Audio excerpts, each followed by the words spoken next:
sobre la marcha. Bueno, les decía entonces que estamos en un teórico atípico porque vamos a hacer solamente la clase de la mañana, la vamos a grabar y para los compañeros, las compañeras que están habituados a participar del teórico sincrónico de la tarde, van a poder mirar esta grabación.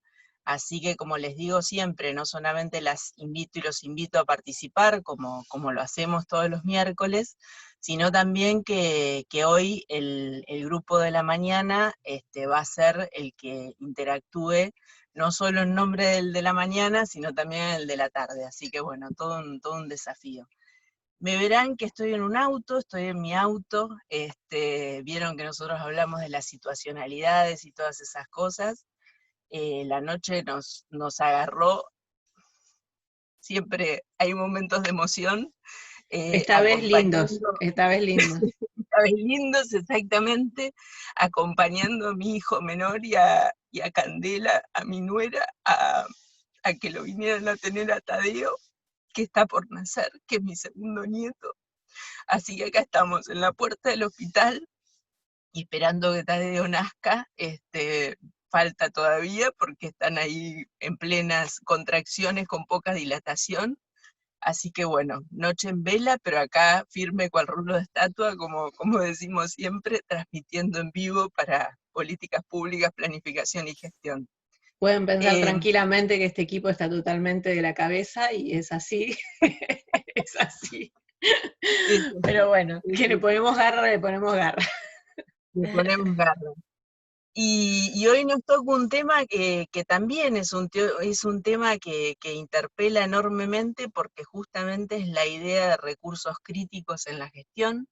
Como lo adelantamos, es un tema que es el último del programa para desarrollar antes de terminar la cursada.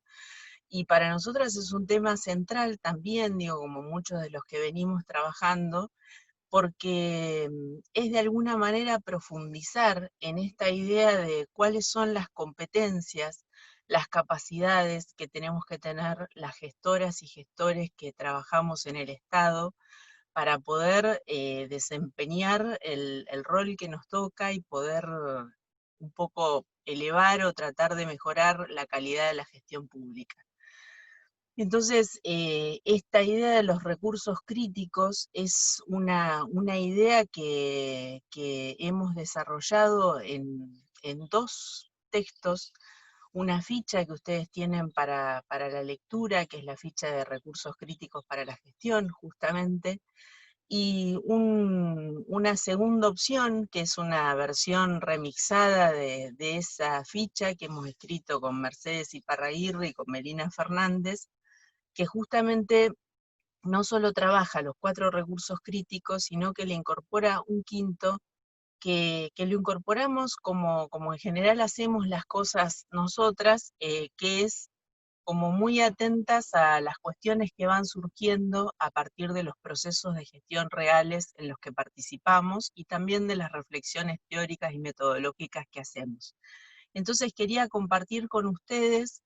Le voy a pedir a Ana que lea un pequeño párrafo, como empieza ese texto que escribimos con Mercedes y con Melina, y sobre todo hay 2 o 3 lecturas de párrafos en este teórico, porque quiero de alguna manera que empecemos a compartir también a ver cómo decirlo, las producciones que hemos ido haciendo, poniéndole letra y poniéndole palabras a esto que entendemos que son los recursos críticos como otros de los conceptos que trabajamos. Así que, Anita, si te Sí, parece, es te del texto, escuchamos. como decía María, es del texto Recursos Críticos en los Procesos de Gestión de Organizaciones Públicas, escrito por María Bonicato, Mercedes Iparraguirre y Melina Fernández en el 2020.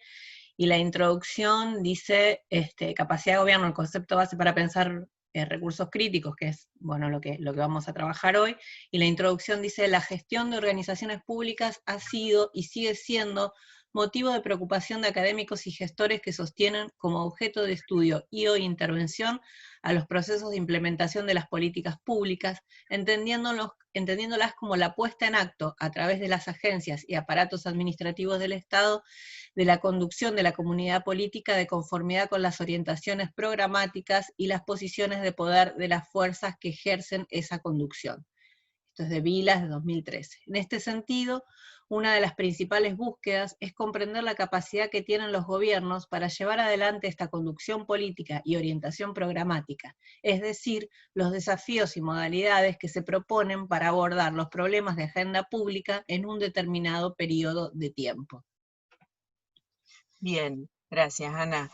Fíjense que las fotos lo que intentan mostrar o lo que intentan traer a la reflexión es que cuando hablamos de recursos críticos estamos hablando de alguna manera, como les decía hace un ratito, de profundizar la capacidad de gestión que tiene el Estado. Ahora, esta capacidad de gestión, en términos de Matus, digo, esta capacidad de gobierno que tiene este triángulo que en algún momento nombramos, de proyecto, gobernabilidad, capacidad de gobierno, tiene como dos aristas, la arista política y la arista técnica. Tiene dos partes, la orientación estratégica y la orientación programática u operativa. La política de salud tiene calidad cuando podemos hablar que la conducción, la orientación estratégica de la política de salud tiene calidad, y también el núcleo operativo tiene calidad para llevar adelante estas políticas. Entonces, desde acá es que nos paramos para pensar los recursos críticos. Estos recursos críticos se ponen en juego en los procesos de gestión. ¿A qué nos referimos con estos procesos de gestión? Aquellos procesos que están de alguna manera intermediados por la conducción de una organización por un lado y los equipos que llevan adelante los procesos de implementación. Entonces, esta doble entrada de qué es la capacidad de gestión es lo que aparece acá planteándose en el texto. Entonces ahora sí podemos pasar a la segunda filmina. Fíjense que esto es todo un invento porque yo estoy transmitiendo desde el celular y las chicas están trabajando sobre... Me preocupa que te llegó un mensaje, Mónica. No, vos quédate tranquila que yo lo leo. La hipótesis de Analía es que el parto se va a producir en el medio del tiempo, entonces quiere ver cómo hacemos, pero bueno, esperemos que no suceda. La capacidad de gobierno es un concepto que ha sido desarrollado de distintos autores, entre los que destacamos a Repetto y a Bertrand en lo que respecta al desarrollo de la categoría de capacidad estatal. Sin embargo, proponemos tomar la definición trabajada por Carlos Matus en función de la vinculación que él encuentra entre el concepto de capacidad de gobierno y la viabilidad, en tanto condiciones de posibilidad para que una operación se decida, se ejecute y se mantenga. El autor la define como el acervo de técnicas, métodos, destrezas y habilidades de un actor y su equipo de gobierno requeridos para conducir el proceso social, dada la gobernabilidad del sistema y el compromiso del proyecto de gobierno. Capacidad de gobierno es sinónimo de pericia para realizar un proyecto. Fíjense por qué trabajar estas dos definiciones. Primero, hacer referencia al triángulo. Acuérdense que si nosotros tenemos un buen proyecto de gobierno, sabemos qué queremos hacer, tenemos un buen análisis de situación, tenemos una buena situación objetivo, tenemos una buena formulación, pero no tenemos con qué sostenerlo, no tenemos nada. Y ese sostenimiento, cuando hablamos del sostén, por eso es interesante esta idea de pensar la capacidad de gobierno vinculada a la viabilidad, pensar la capacidad de gobierno vinculada a esto de que una operación, una acción, dicho en términos coloquiales, se decida, se ejecute y se mantenga, es una oportunidad para pensar diferente qué competencias, qué características, qué habilidades, qué conocimientos tienen que tener esos equipos para llevar adelante estas operaciones. Entonces, no es lo mismo pensar la conformación de un equipo alejado del proyecto de gobierno y la gobernabilidad del sistema que tenemos, que pensarla en torno a esta idea de posibilidades de decidir, ejecutar y mantener.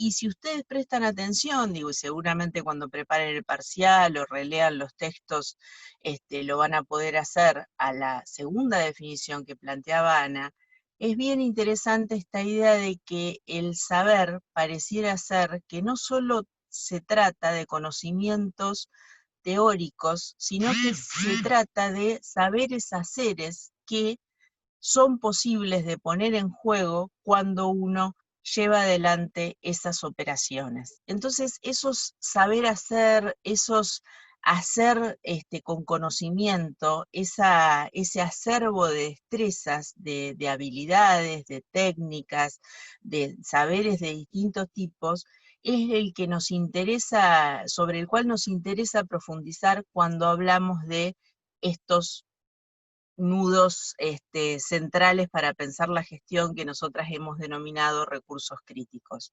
¿Por qué?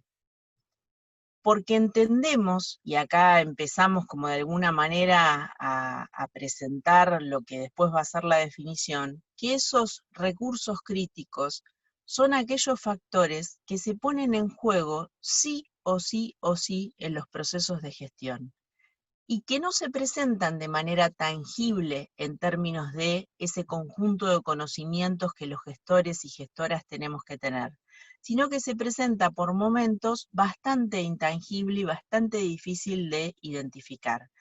¿Por qué? Porque nos vamos especializando, vamos profundizando, vamos entendiendo nuestras áreas de competencia como profesionales, como intelectuales, como mujeres, hombres, del hacer, de la intervención, en campos disciplinares que muchas veces no abordan estos temas que nos ayudan a pensar cómo intervenir en el día a día de las organizaciones, cómo sostener los procesos de gestión. Entonces, nosotras lo que queremos trabajar con ustedes en este módulo es cuáles son esas cosas que tal vez no son tan tangibles en términos de competencias, parecieran ser que son de otras, pero que sin embargo, si las analizamos y analizamos los procesos de verdad que cualquier gestor o gestora puede enfrentar, nos vamos a encontrar con que se juegan siempre. O sea, si se quiere, hay una cuestión rítmica, hay una cuestión de constancia en la aparición de estos recursos críticos que nosotras entendemos que se dan en todos los procesos de gestión. Entonces, ahora sí pasamos a la tercer diapositiva. Antes de que Ana les lea esta pregunta que nosotras nos hacemos con las chicas, me gustaba esto de la conjugación del verbo saber, porque es una palabra que está, si se quiere, muy colonizada por un tipo de conocimiento. Cuando uno habla de qué es saber, digo, ¿con qué ustedes lo relacionan? ¿Cuándo alguien sabe algo? ¿De quién hablamos esa persona sabe? ¿Con qué lo relacionamos? Les pregunto a ustedes.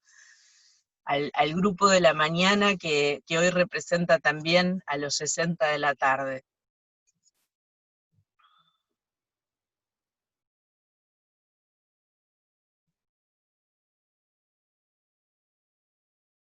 Acá estoy, les digo cómo es la situación, con gente que está barriendo la calle, caballos que van pasando, de los compañeros que son variadores, tenemos de todo. Así que los esperamos a que con sus dedos locos o las voces nos cuenten a ver con qué relacionan la palabra saber. Hola, para mí se relaciona un poco generalmente con la teoría, como con la gente, no sé, una vez decimos, este sabe un montón porque o leyó un montón o porque utiliza conceptos quizás un poco más complejos o porque puede relacionar distintas cosas, no sé, me suena como alguien que lee mucho, como en lo cotidiano, ¿no? Totalmente, esa es A ver, la ahí primera. hay más. A ver, dale. Dice Lorena, el manejo de información sobre un tema específico. Evelyn dice, el conocimiento que uno posee, el saber puede ser científico o fue adquirido por la práctica. Bien. Fíjense cómo en la primera y en la tercera intervención, digo, tal vez lo de la información está más relativizado, las compañeras nos comparten con nosotros algo que es lo primero que todos en general pensamos, todos y todas pensamos, que es que primero hay tipos de conocimiento, ¿no? Digo, hay tipos de conocimiento. Esos tipos de conocimiento, en general, no tienen la misma jerarquía. Hay tipos de conocimientos que de alguna manera están legitimados. ¿Legitimados por quiénes? Por comunidades científicas, por comunidades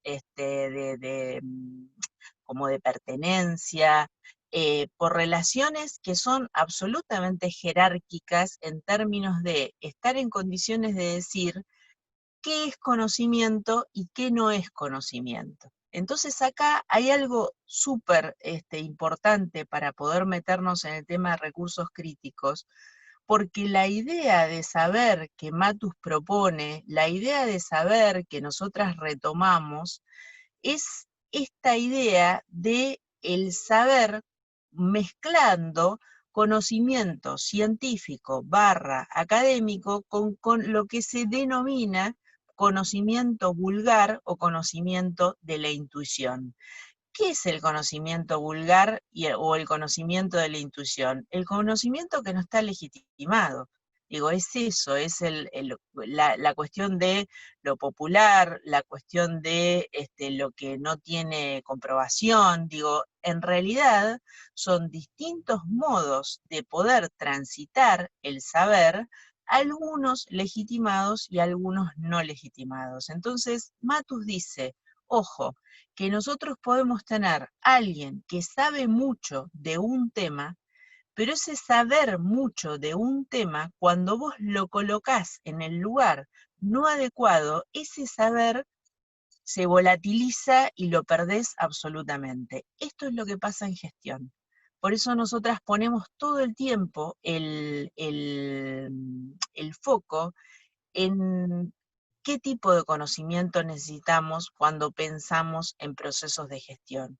Es un tipo de conocimiento que, por supuesto, está de alguna manera tomando cuestiones del saber académico, del saber científico, pero también está tomando otro tipo de conocimiento que tiene que ver con el saber situado, con el saber experiencial, con el saber de aquellos actores y actoras que están en situación y que nosotros tenemos que tomar.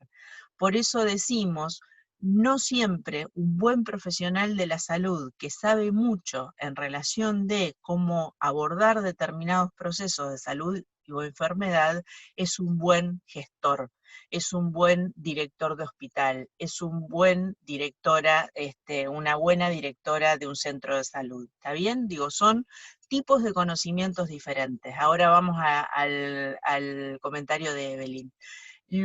Estos tipos de conocimientos diferentes son no siempre reconocidos. Entonces, cuando nosotros hablamos de visibilizar las cuestiones que tienen que ver con los recursos críticos que se ponen en juego en la gestión, es visibilizar que esta formación de tipo departamentalizada que tenemos las personas que transitamos por un proceso de formación académica, no siempre nos garantizan ese acceso al conocimiento que necesita alguien que gestiona una organización. ¿Cuál era el comentario, Ana, de Evelyn? Sí, Evelyn decía que el conocimiento que uno posee, el saber puede ser científico o que fue adquirido por la práctica. Y también pienso en las fuentes de ese conocimiento. Diferentes personas pueden tener conocimiento sobre un mismo tema, pero no ser el mismo, que no coincidan esos saberes respecto al tema, en relación a la legitimidad que mencionás, ya sea por dónde se adquirió el mismo, teóricamente o no. Claro, lo que pasa que fíjense, si ustedes ven, por ejemplo, algunos documentales que ahora empezaron a salir de cómo es el proceso por el cual empezaron a experimentar el proceso de salida al espacio, de salida del hombre al espacio, la verdad es que era una cosa de palo y palo entre conocimiento científico y experiencia, a ver qué pasaba. Digo, la diferencia entre conocimiento científico y experiencia tiene una cosita de jerarquía de guarda, que una cosa es el conocimiento científico y otra cosa es la experiencia. Digo, hay una parte de la experiencia que el conocimiento científico lo usa cuando vos trabajás la idea de trabajo de campo, trabajo empírico, trabajo de contrastación de hipótesis, etcétera, etcétera. Circunscribe el ejercicio a una partecita de todo el proceso de validación científica, pero la verdad es que la experiencia, más allá de ser la parte del referente empírico de la teoría o de la contrastación de la teoría o de la hipótesis, es un conocimiento, producción de conocimiento en sí mismo. Entonces, por eso es que es tan difícil, por ejemplo, encontrar personas que investigan sobre los propios procesos de gestión. Es difícil encontrar, porque en general no son demasiado mirados, no son mirados como objeto de construcción de conocimiento, sí son mirados como objeto de investigación, pero no son comprendidos los procesos de gestión como productores de conocimientos en sí mismos. Digo, les pongo un ejemplo. El IFE está siendo implementado por primera vez. Entonces, el proceso de implementación del IFE, por supuesto que si nosotros lo sistematizamos, si nosotros lo sistematizamos, y además le damos el tiempo y la metodología que se necesita, vamos a poder identificar producción de conocimiento en ese proceso de implementación. Sin embargo, pareciera ser que los procesos implementados en tiempo real, los procesos que presentan determinadas características, no fueran objetos dignos de tomarse como productores de conocimiento. Entonces, esta idea con esta idea, si se quiere, crítica del saber, es que estamos trabajando para poder pensar o problematizar de dónde vienen, como decía Evelyn, estas distintas formas de construcción de estos saberes. Entonces ahora sí, Anita, si te parece, Sí. léete la... ¿Cuáles son los saberes que necesita poner a jugar quien quiera gestionar en organizaciones públicas? Sin dudas, constituyen una larga lista y por supuesto tienen que ser comprendidos no solo como saberes científicos, sino como un conjunto de conocimientos, habilidades y aptitudes que son necesarias para llevar adelante las acciones. Sin embargo, hemos llegado a definir en una primera etapa un conjunto de recursos que consideramos imprescindibles en todo tipo de proceso de gestión. ¿Por qué traemos esta cita del artículo? Porque nosotras somos convencidas en que ustedes, cuando se reciban, cuando implementen, cuando diseñen política pública, van a ser también productoras de procesos de conocimiento. Entonces, este recorte que nosotras hemos hecho de cuáles son los recursos críticos, puede ser aumentado, como les decíamos nosotras hace un rato, que incorporamos un quinto elemento para pensar los recursos críticos, o pueden decir, no, mira, yo en realidad me voy a quedar de estos 5 con 3. Entonces, ¿por qué?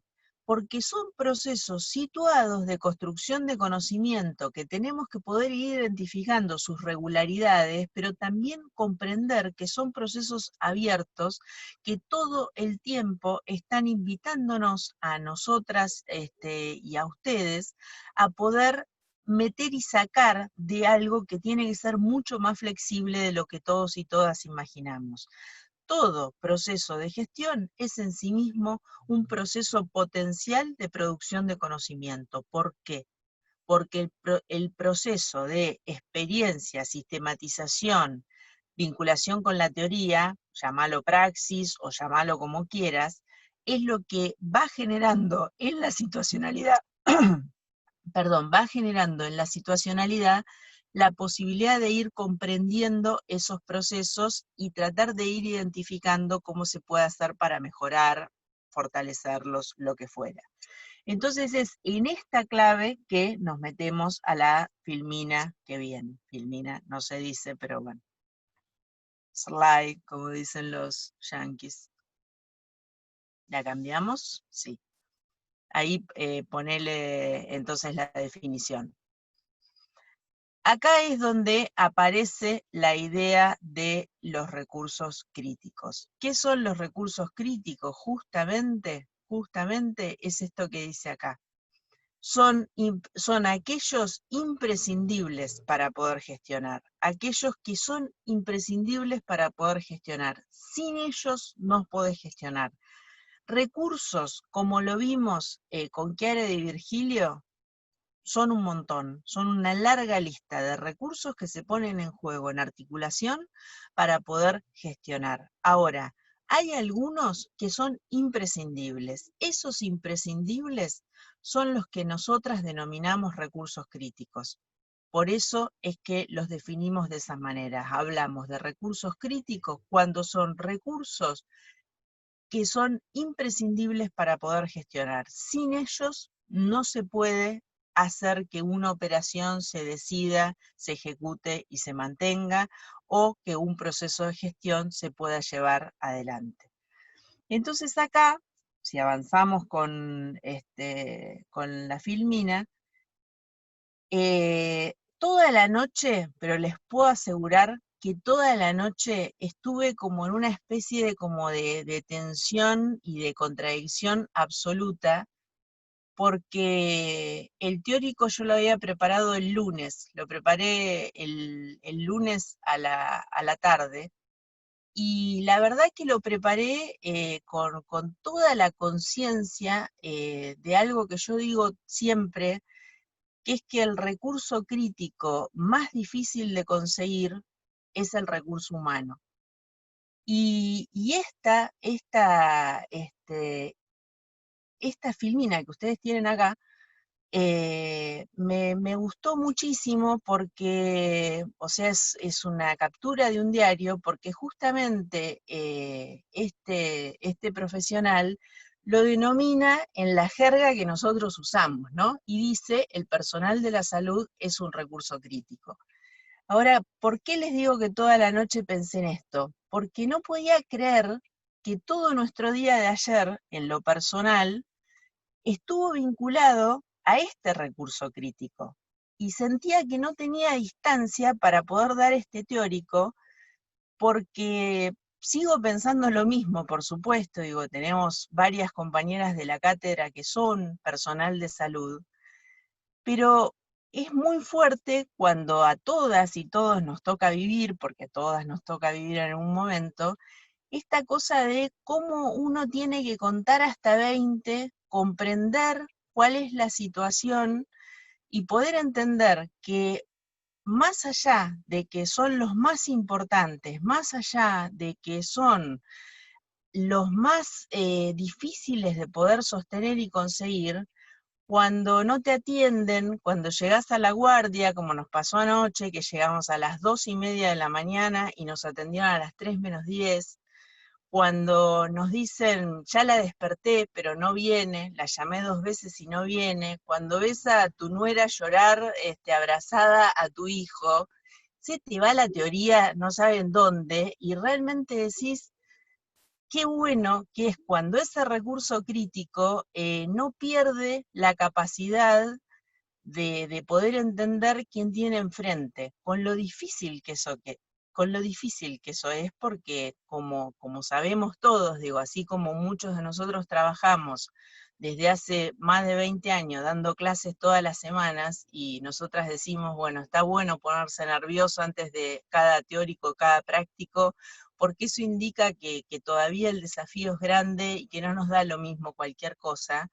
Entendés que los pibes de la guardia, que están ahí, no los profesionales de la salud, sino los compañeros que están en la parte administrativa, se estén descostillando de la risa a las 3 de la mañana a 3 metros de una persona que llora, o que cuando te abren la puerta te digan, no es para tanto, no llores, son dolores de contracción. Y la verdad, lo único que te sale es decirte, ¿por qué no te callás? Me atendés, vamos para otro lado, ¿no?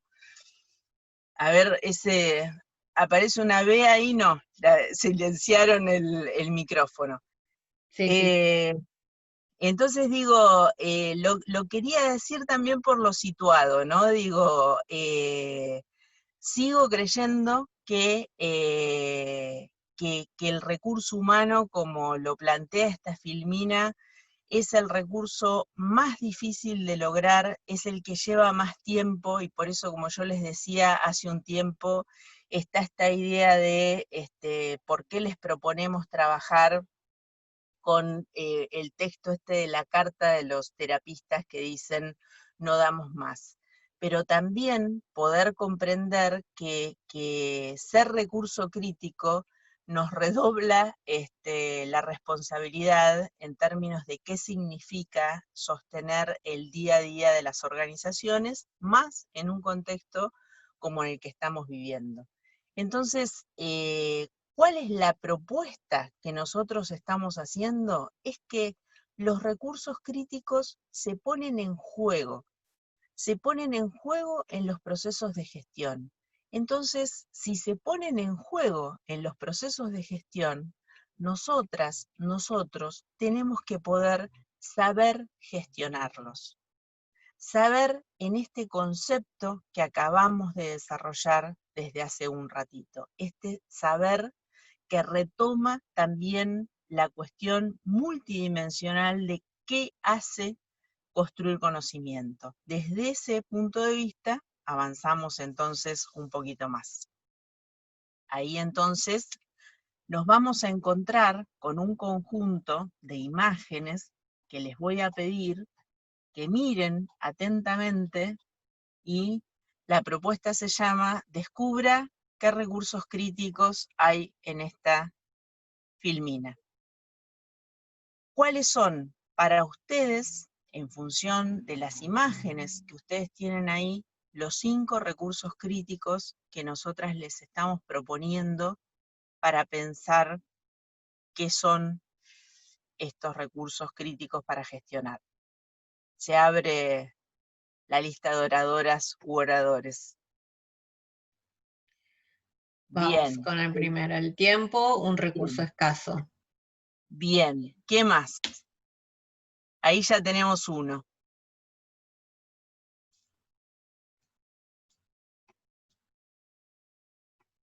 Vamos por el segundo, a ver quién lista el segundo. Presupuesto, Bien, pregunta Eugenia. Sí, bien Eugenia, bien Eugenia. Gestión de tiempo, gestión del presupuesto. El recurso humano, como venías hablando. Bien, Mariana, el tercero. Bien.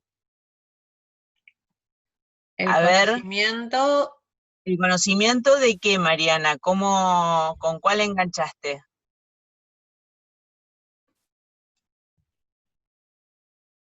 Sobre la enfermedad en sí. Bueno, se podría Claro. pensar cómo se sabe eso, ¿no? Cómo llega ese. Exactamente, es lo que dice Ana. ¿A través de qué vos te enterás? Sistema de información. Bueno, exactamente. Ese es el último, Eugenia. Y el que tiró ahí a medias Mariana, a ver cómo lo pensamos. Es como ella decía, el acceso al conocimiento, o sea, accedes. Ahora, ¿accedes mediante qué? ¿Cómo vos te enterás? Digo, ¿qué es lo que es ese cartel que te dice qué medidas, cómo hacer? Claro, La exactamente. comunicación. Exactamente. Esos son los 5 recursos críticos. La gestión del tiempo, la gestión de los recursos humanos o de los equipos, la gestión del presupuesto, la gestión de la comunicación y la gestión de los sistemas de información. Ahora fíjense, digo, por eso yo soy defensora a pesar del cansancio del trabajo sobre el COVID, porque fíjense cómo de vuelta podemos ver a los 5 sistemas en funcionamiento a la vez. Fíjense qué cosa interesante poder plantearlo de esta manera. O sea, ¿es posible pensar el abordaje del problema público del COVID sin estar pensando, teniendo en cuenta cómo influye el tiempo en el proceso de contagio, en el proceso de duplicación de los casos, en el proceso de abordaje de las situaciones preventivas, en el proceso de abordaje de los procesos de enfermedad declarados? Fíjense el proceso, lo importante que es la cuestión del tiempo en el tema de avanzamos a fase 2, volvemos a la fase 1, vamos a la fase 5, retrocedemos a la 3.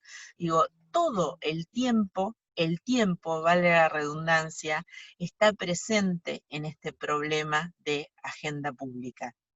Creo que venimos hablando desde marzo, de la importancia de los recursos humanos en lo que es el abordaje del tema de agenda de la pandemia.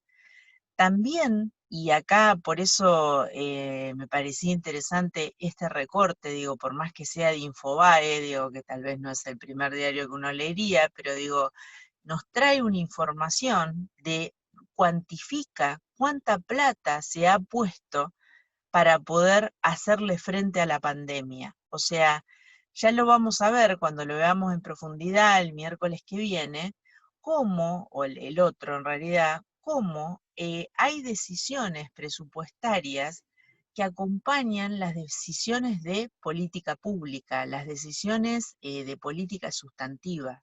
No podemos pensar en un IFE si no hay una decisión de presupuesto de cómo se sostiene eso. Ahora, si la plata va para el IFE, no va para otro lado.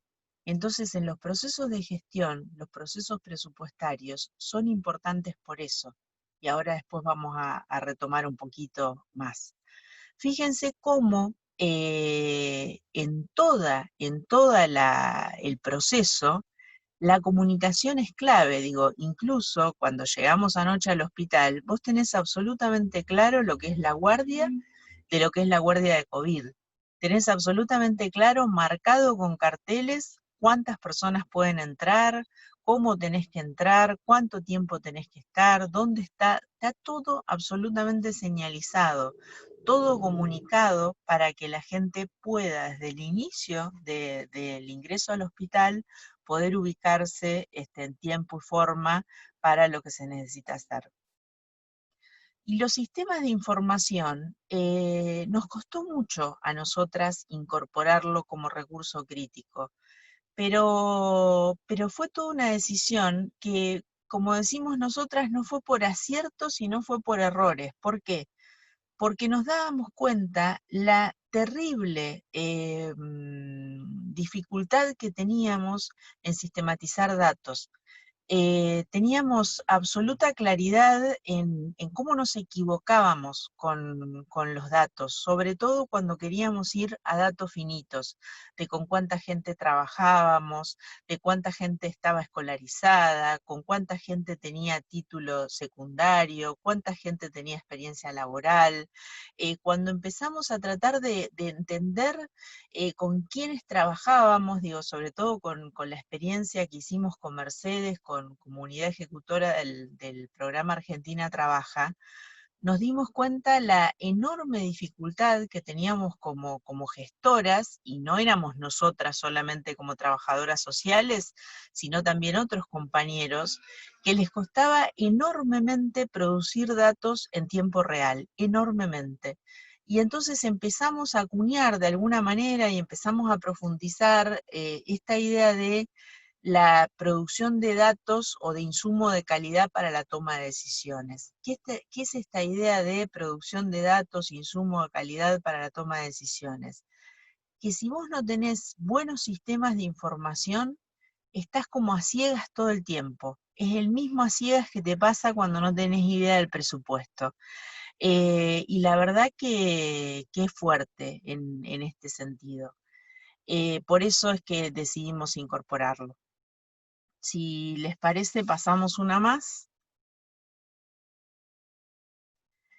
Entonces, acá los miramos todos, digo, tenemos un paneíto por cada uno de ellos, y la idea es que ahora nos podamos meter unos minutos con lo que es el primero de estos recursos críticos, con la gestión del tiempo, para poder identificar algunos conceptos clave que trabaja Matus para poder desarrollar este tema. Ustedes tienen ahí 3 posibilidades de lectura.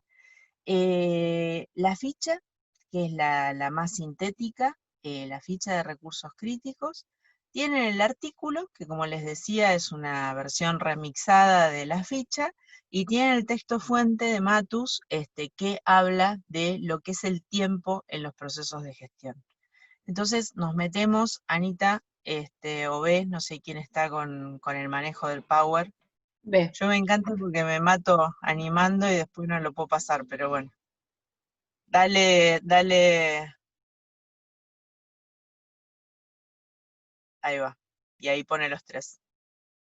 Perfecto. Bien. Fíjense.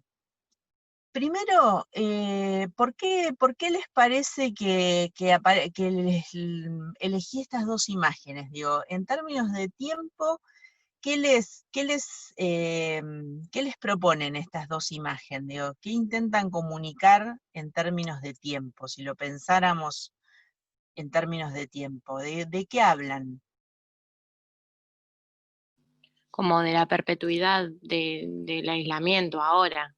Ahora veo eso y me suena en mi cabeza enseguida, son 6 meses todavía en la casa, como que de lo largo que se hizo todo.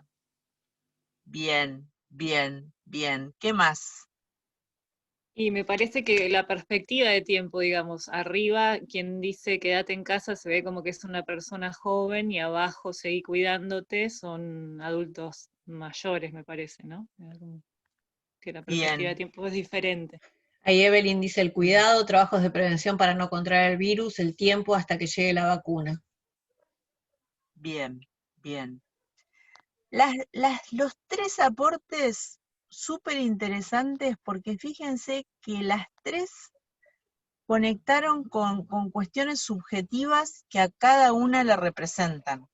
La perpetuidad, digo, es una palabra enorme, muy fuerte, algo perpetuo. La duración, digo, fíjense que 6 meses para algunas cosas es nada, o sea, es nada, y 6 meses para otra es, por momentos se torna perpetuo, como ustedes decían. Cuando llegue la vacuna, claro, exactamente lo que dice Federico, cuando llegue la vacuna, ¿cuál es el tiempo de llegue la vacuna? ¿Cuándo pasa eso? Es un tiempo absolutamente indefinido, absolutamente indefinido. Entonces, justamente el planteo que va a hacer Matus es que el tiempo es el recurso más escaso de los escasos, va a decir Matus, es el más escaso, porque se nos cuela entre las manos, porque se nos va, porque no vuelve, porque no lo recuperamos, porque no lo detenemos, porque no hay manera de frenarlo.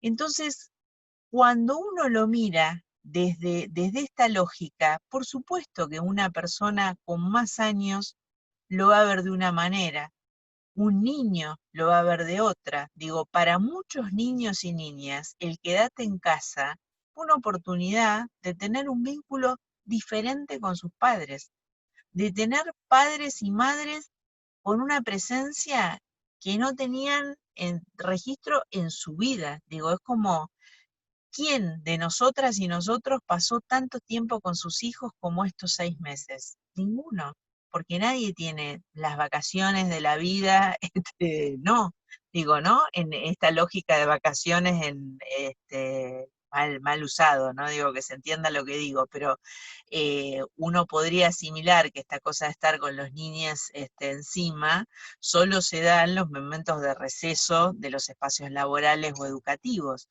No, nunca tenemos recesos de 6 meses, digo, es muy raro tener eso. Entonces nos ha puesto en una situación inédita para plantearse. Ahora, si leo lo que dice Romina, también hay una comunicación, hay una idea de comunicación de son etapas diferenciadas en tiempo las que suponen quédate en casa y seguí cuidándote. O sea, el quédate en casa, por eso nosotras también desde la cátedra, un poco, por lo menos en el caso mío, digo, les cambié los logos. El quédate en casa fue cuando nos quedábamos en casa. Ahora ya no nos quedamos en casa todos y todas, muchos estamos circulando. Entonces, a esa circulación.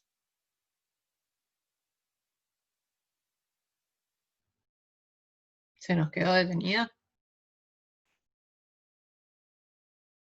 Sí.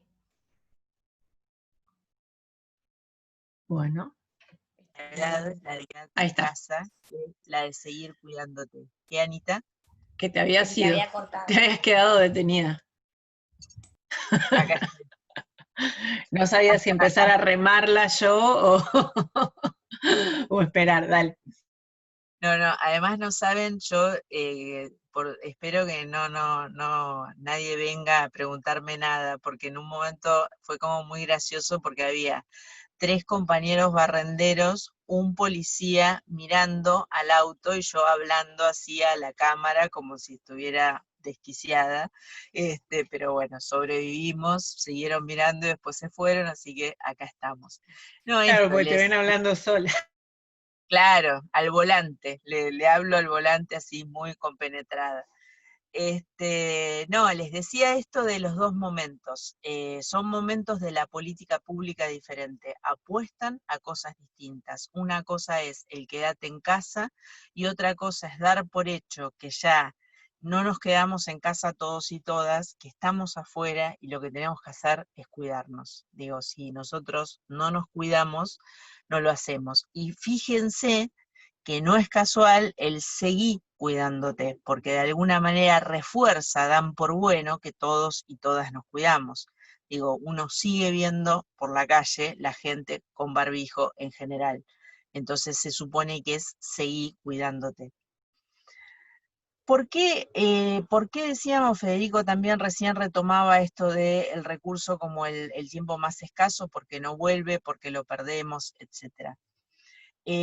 Nosotras decimos siempre que nos gusta pensar cuando hablamos de tiempo en gestión, esta idea de que nos ayuda enormemente a pensar los procesos de gestión no como un continuum eterno, sino como hitos, como momentos, como fases de un proceso que podemos de alguna manera tratar de comprender. Entender que todo proceso de gestión empieza y termina. No existe un proceso de gestión in eternum, no existe. ¿Por qué? Porque cuando estamos entrenadas o entrenados a mirar dónde están los cortes en los procesos de gestión, aprendemos a mirar de qué dependen esos cortes. La más sencilla es poner el corte en el periodo de gestión. Esa es la más sencilla. Entonces vos decís, bueno, ¿cuándo se asume? El 10 de diciembre de tal año. ¿Cuándo termina la gestión? 4 años después. Es sencillo. Ahora hay cortes más difíciles. Por ejemplo, los cortes que se dan de repente. Entonces vos decís, tenía pensado que iba a estar 4 años en la gestión, algo sucede, volé por la ventana o me fui por la ventana y el proceso de gestión terminó. Esto cuando hablamos de procesos donde los roles que asumimos son procesos de conducción, procesos donde nosotras asumimos, por ejemplo, la conducción de un equipo de trabajo, cuando nosotras asumimos un puesto en algún organismo de dependencia pública gubernamental, o en cualquier tipo de cargo de responsabilidad. Ahora, podemos no estar asumiendo ningún cargo y podemos ser miembro de un equipo técnico, por ejemplo. Bueno, ¿y cómo cortamos ahí? Cortamos primero por los cortes de la organización, estas mismas cuestiones. ¿Cuándo cambia la conducción? Porque toda vez que cambia la conducción nos va a impactar a nosotras y a nosotros como parte de los equipos técnicos o de las líneas intermedias. ¿Pero qué otros cortes hay? Miles de cortes. Por ejemplo, la fuerza que tiene el ciclo lectivo para pensar los años en los procesos de gestión. ¿Por qué digo esto? Por la impronta que tienen la escolarización primaria, secundaria, terciaria, universitaria, el calendario escolar en todos los niveles, en los procesos de tomas de vacaciones de la gente, en los procesos de receso, digo, cuando se habla de vacaciones de verano, de vacaciones de invierno, de los cortes que se producen concatenados, entonces vamos a tener gente que se va de vacaciones en enero, pero hay gente que se va de vacaciones en febrero, y hay gente que se va de vacaciones mitad de enero, mitad de febrero. Entonces, o agarro una semana y una semana. Y entonces, ¿cómo impacta todo eso en la organización? De manera directísima. Todo empieza en marzo y termina más o menos a inicio de diciembre, en cualquier organización. Hay un clima organizacional temporal que tiene que ver con cerró el año escolar, empiezan las fiestas, vienen las vacaciones, se alargan y ¿cuándo arrancamos todo de vuelta? En marzo. Y fíjense, digo, esto lo pueden ver en muchísimos casos, digo, que seguramente están pensando, no solamente en las cuestiones educativas, sino en todas las organizaciones, cómo el calendario escolar marca cortes en los procesos. Entonces, si vos querés empezar un proyecto que requiere toda la energía de un área de la organización en octubre, todo el mundo te va a decir, todo el mundo no, pero digo, te van a decir, ¿por qué no esperamos un poco? Ahora la gente empieza con el clima de fin de año, entonces, etcétera, etcétera, etcétera. Entonces, tener el análisis del tiempo como un recurso escaso es un gestor o una gestora que sabe que hay que de alguna manera hacer que ese chicle perpetuo se vuelva objetivable y nos permita poder armar cuáles son nuestros desafíos, cuáles son aquellas cuestiones que de alguna manera van a estar involucradas en que nosotras y nosotros intentemos mejorar la gestión en la cual estamos participando. La otra cuestión que aparece como muy fuerte es esta, a ver cómo decirlo, variación que hay entre los distintos momentos de un proceso de gestión. ¿Por qué? Porque cuando una gestión cambia toda su conducción. Y cuando asume esa conducción en un ministerio, en el nivel que ustedes quieran, nacional, municipal, provincial, digo, ahora que trabajamos las escalas de política, ustedes se van a encontrar que hay un tiempo de llegada, hay un tiempo de comprensión de dónde estamos parados y paradas para poder empezar a tomar decisiones e intervenir. Y acá hago solamente un paréntesis muy pequeño, que esto lo hemos trabajado bastante con Mercedes y Parraguirre, que es esta idea de la paradoja que se da en los primeros tiempos de gestión de un equipo, cuando los ministerios cambian, porque tenés que tomar decisiones trascendentales de política sobre una organización que estás tratando de conocer. Y conocer una organización te lleva tiempo, o sea, no hay manera de reemplazar el proceso de conocimiento de lo que es la complejidad de una organización. Sin embargo, ningún ministro o ministra puede decir, che, ¿sabes qué? Dame un añito que yo te conozco todo esto y entonces te arranco a tomar decisiones. No porque te vuelan, obviamente, porque sos un irresponsable o sos una irresponsable.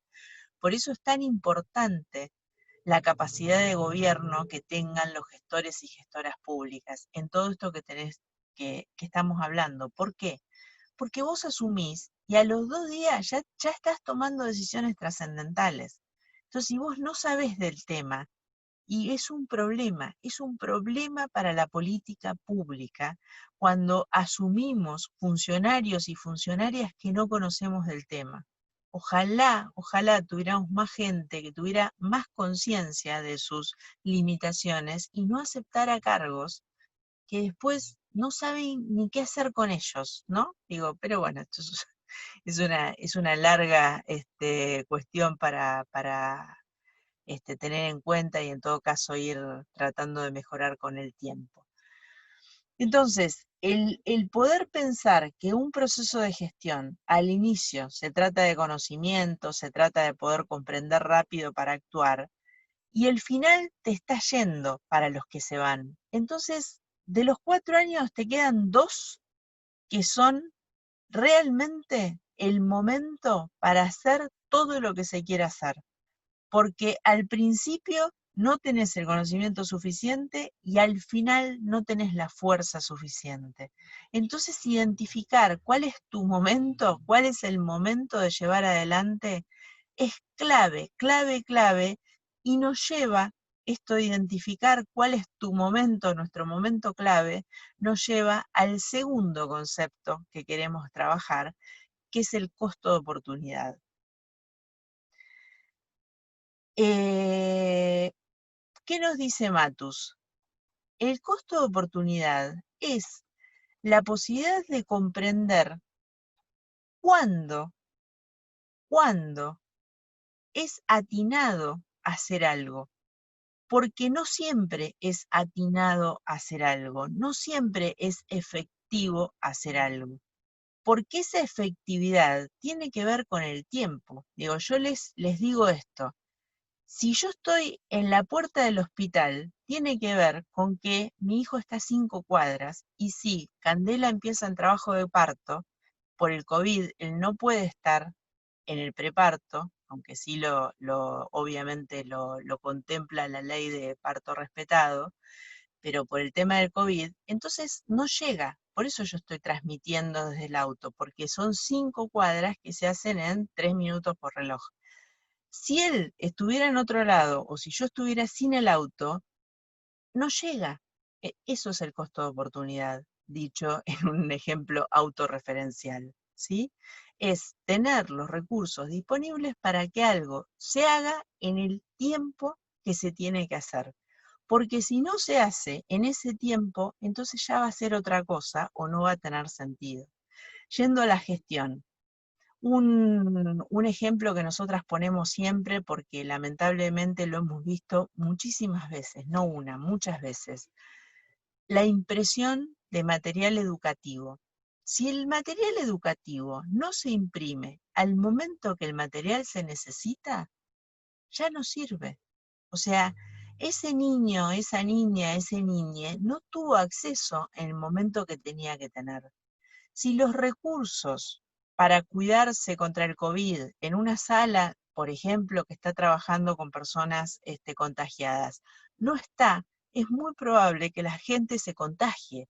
Y si llegó 3 días después, uno no puede decir, che, ¿sabés qué, Mostri? Ya es tarde. Y sí, porque pasa eso. Ese es el costo de oportunidad. Entonces, cuando nosotras y nosotros gestionamos de vuelta, porque somos parte de un equipo, porque conducimos una organización, porque conducimos un equipo, digo, ahora tenemos una trabajadora social conduciendo la ANSES. Nada más y nada menos que una trabajadora social. ¡Epa! Bueno, ven acá, es la parte que quería Anita. A ver, vamos a bancar un segundo. A ver. A ver. Estamos todos ansiosos. Estamos expectantes. Bueno, no, estamos bien, estamos bien. Vienen, listo. El padre avisando que ya viene con sus 2 amigos a la guardia, así que estamos todos. Pongan los videos, perfecto. Y tenemos 4 de dilatación, así que vamos bien. Tenemos 1, ahora tenemos 4. ¿Quién les dice? Nacemos hoy. Vamos que se viene Tadeo. Bueno. Entonces, les decía, costo de oportunidad, exactamente. La abuela, ¿estaba o no estaba al momento del nacimiento de Tadeo? Esta es la diferencia, ¿está bien? Queremos estar. Tercer concepto clave, la agenda. ¿Por qué la agenda? Porque la agenda, digo, puede ser ese elemento que todas y todas tenemos en la mano para poder organizar nuestra vida cotidiana y para poder organizar nuestra vida. pero también la agenda es una herramienta de gestión indispensable para todo proceso de organización o de gestión pública. ¿Por qué? Porque de alguna manera nos permite ordenar sistémicamente todo lo que anda dando vueltas, digo, ahí con Antonella, con María José, con Lorena, digo, justo ayer hicimos una presentación que un poco hablaba de esto, de la importancia que tiene para llevar adelante una organización el poder tener una mirada de totalidad sobre el área que estamos trabajando. La agenda, si la sabemos, si le sabemos sacar el jugo, de alguna manera nos permite eso. La agenda nos permite vincular el tiempo a los resultados de gestión. Nosotras cuando somos parte de un equipo, cuando encaramos nuestro año de gestión, nuestro año de trabajo, tenemos que poder vincular que esos resultados, que esos problemas que abordamos van a estar vinculados a lo que es el tiempo. Y el modo de poder visualizar, de poder objetivar, de poder mirar esto, tiene que ver con poder poner esto en la agenda. Entonces, el poner esta cuestión en la agenda es la oportunidad que nosotros tenemos de poder gestionar el tiempo. La agenda nos permite gestionar el tiempo. Para los que lean el texto fuente, el texto de Matus, se van a encontrar con un concepto que es un poco como complicado. Nosotras lo trabajamos siempre en este módulo, que es la idea de tasa psicológica de descuento de tiempo. No lo vamos a tomar, digo, porque vamos a quedarnos con estos tres conceptos clave, digo, que lo puedan entender bien y que lo puedan leer desde Matus y que lo puedan de alguna manera poner a jugar también en el parcial, pero sí por lo menos se los quiero presentar porque me parece un concepto clave para que ustedes puedan tenerlo ahí como dando vueltas, les puede servir. Lo que Matus dice es que nosotros nos engañamos, o sea, en esto que las chicas planteaban, que las compañeras planteaban de cómo ellas veían los carteles, aparecía la dimensión subjetiva, si esto era perpetuo, si esto era indefinido, si esto era larguísimo, si esto era como era. Volviendo a la autorreferencia, esta noche ha sido una noche muy larga, ha tenido las mismas horas que todas las noches, sin embargo, ha sido una noche larga. Esta idea de largo o de corto es la mirada subjetiva que cada actor o actora le pone al concepto de tiempo. Entonces Matus dice, hay una manera que tenemos las personas de autoengañarnos de cuán lejos o cerca estamos de determinada cuestión. Entonces él dice, ¿qué es la tasa psicológica de descuento de tiempo? Es un mecanismo mediante el cual nosotros valoramos lo que está más cerca como algo más rápido que lo que está más lejos. Entonces, siempre yo pongo todos los años el típico ejemplo, pero para que lo enganchen rápido, que es la preparación del parcial, ¿no? Entonces digo, cuando uno tiene la fecha y estamos a un mes, 2 meses, ni lo mirás, decís 2 meses, me falta un montón. Empezás a acercarse, che, agarro los libros. Entonces agarrás los libros, los ponés al lado, ponés los apuntes, los ordenás todos, los empezás a mirar. Cuando quedan 2 semanas, decís, acá tengo que llegar porque si no, esto se pone complicado. Cuando te queda una semana y todavía no agarraste los libros, empezás a tratar de meterle horas. ¿Por qué? Porque te das cuenta que los días no te van a alcanzar. Y cuanto más te vas acercando, más difícil es. ¿Por qué? Porque empezás a devariar en la lógica de decir, bueno, pero yo si me meto con todo en los 2 últimos días, llego. Delirio, porque después no llegamos a ninguno, ¿no? Digo, porque todos hacemos esto. Entonces Matus nos alerta sobre eso y dice, guarda con la tasa psicológica de descuento de tiempo, porque nosotros lo que hacemos es, descontamos tiempo pensando que estamos lejos y cuando nos acercamos nos damos cuenta que es demasiado tarde. Y esto en la gestión pasa absolutamente todo el tiempo. Entonces, con esto, armado, me gustaría sí, ve, si estás vos, o Anto, no sé quién está de anfitriona, que pasemos a otra filmina, que es la filmina de, que va cerrando, y leamos qué es esto de gestionar, ahí una menos, ahí, a ver Ahí está. quién me hace leyéndolo. Sí, yo te leo. Gestionar supone saber. Saber que es un proceso de gestión se juega en un conjunto de recursos que necesitamos saber. Son un tipo que no alcanza con saber que están, sino que tenemos que hacer algo con ellos, ponernos nosotros y o con otros en acción, lidiar con ellos y saber hacer con ellos. Esa es la propuesta. Este trabalenguas que les armé para todas y todos, tiene que ver con esto, con que ustedes puedan dar vuelta esto que hemos trabajado en esta hora y cuarto de trabajo, y que podamos poner de alguna manera en tensión a través de lo que son los recursos críticos, cuál es ese saber que necesitamos para poder gestionar. Me gustaría terminar, digo, con una reflexión más personal, pero que tiene que ver también con esto de los saberes y haceres, que es cómo las mujeres nos vamos como de alguna manera adaptando, ayornando, entendiendo cómo son las cosas. Entonces, cuando yo crié a mis 2 hijos, siempre me agarró trabajando, y para mí siempre eran nuevas oportunidades. Entonces, bueno, ¿cómo era posible sostener una reunión con un crío ahí dibujando, como el otro día las chicas se acordaban, o cómo seguir dando un teórico cuando el nene viene y te hace figuritas chinas en el medio del power? Siempre para mí fueron procesos de aprendizaje, y siempre los tomé así. Cuando esto de que te agarra con un viaje, entonces, no sé, al más chico me lo llevé a un viaje de trabajo, por supuesto pagándole yo el pasaje, y anduvimos dando vueltas, armando cosas con un ministro, pero con él a UPA, dando vueltas para todos lados. Cuando llegó Vito, el mayor, que ayer cumplió 1 año, ayer fue un día muy intenso, me agarró en una jornada de evaluación, que ya me había comprometido con sus padres a cuidarlos, y la verdad que nada, hice la jornada de evaluación, abrí la presentación con Vito a UPA, y una vez más, mamadera, carrito, pañales, y allá vamos.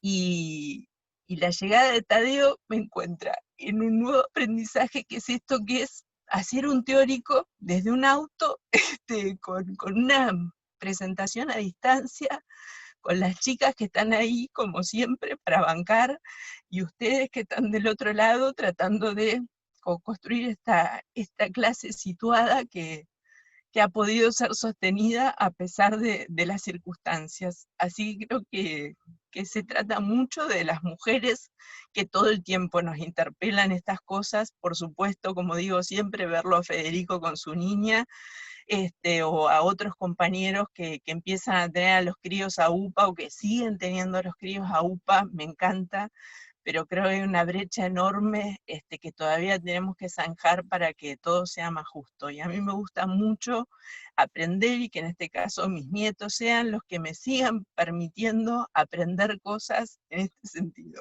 Ahí, bueno, listo. Acá me dicen, voy a llorar, todas lloramos, mira, ahí llega el padre y sus amigos, así que bueno, gente, nada. Bonnie, Besos, abrazos abrazo, para todos. suerte. Bonnie, mucha suerte. Nos vemos el miércoles que viene. Hermoso. Cuídense, chau, chau. Vamos, Bonnie, te acompañamos.